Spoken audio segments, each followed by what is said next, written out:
हरियाणा में आम आदमी पार्टी और कांग्रेस का गठबंधन हो सकता है। देखिए, इसके संकेत जैसे ही आम आदमी पार्टी को मिले, इसके स्वागत की खबरें भी आ गई हैं। तो राहुल गांधी के बयान का समर्थन किया, स्वागत किया। बीजेपी को हराना सिर्फ हमारा मकसद है। कांग्रेस से गठबंधन के संकेत पर संजय सिंह का बयान सामने आया कि राहुल गांधी के बयान का मैं स्वागत करता हूं। देखिए, आपको बता दें कि लगातार बैठकों का दौर चल रहा है और इसी बीच बैठक के अंदर खाने से खबर उठ के सामने आई थी।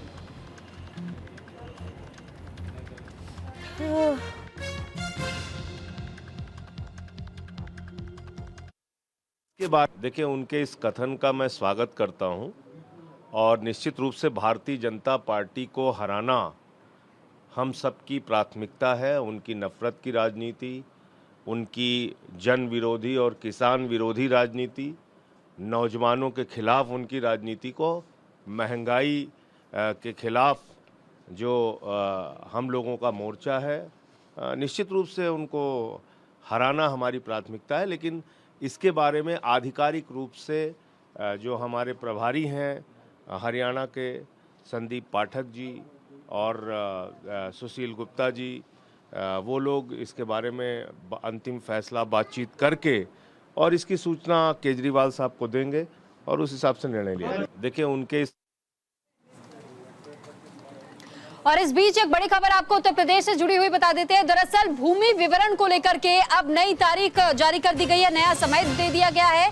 जो कर्मचारी, जो सरकारी कर्मचारी थे, जो अपनी भूमि का विवरण अब तक नहीं दे पाए हैं, संपत्ति का विवरण अब तक नहीं दे पाए, उनके लिए जो 30 अगस्त तक की अंतिम तारीख थी उसे बढ़ा दिया गया है। 1 महीना और समय दिया गया है तमाम सरकारी कर्मचारियों को, ताकि जो अब तक 74% तक कर्मचारी जो थे उनकी ओर से अपनी संपत्ति का विवरण तो वेबसाइट पर अपलोड करवा दिया गया है, लेकिन 24% अभी भी ऐसे बताए जा रहे हैं जिन्होंने अपनी संपत्ति को लेकर के विवरण जारी नहीं किया है। और इसी को लेकर के अगस्त महीने की वेतन को रोक दिया गया है और ये कहा गया है कि 1 महीने का समय और बढ़ाया जाता है। इस बीच में सरकारी कर्मचारियों को अपनी संपत्ति का विवरण वेबसाइट पर अपलोड करना होगा।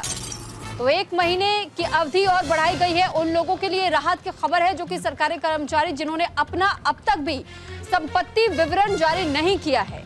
तो फिलहाल ये जानकारी आपको दे रहे हैं कि किस तरीके से 74% ऐसे कर्मचारी हैं जिन्होंने अपना संपत्ति विवरण तो दे दिया है, लेकिन 24% अभी भी ऐसे बाकी बताए जा रहे हैं जिनकी ओर से ये विवरण अपलोड नहीं किया गया है और उन्हीं के लिए नई तारीख जारी की गई है।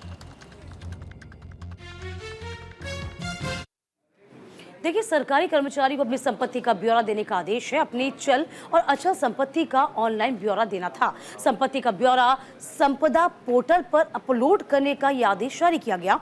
75% कर्मचारियों ने ही अपनी संपत्ति का ब्यौरा दिया था। आपको बता दें कि 24% कर्मचारियों ने कोई संपत्ति का ब्यौरा नहीं दिया गया। 2,44,565 राज्य कर्मचारियों ने अभी तक अपना ब्यौरा नहीं दिया है। तो इधर ब्यौरा न देने वाले कर्मचारियों का अब वेतन अगस्त का रोक दिया गया है।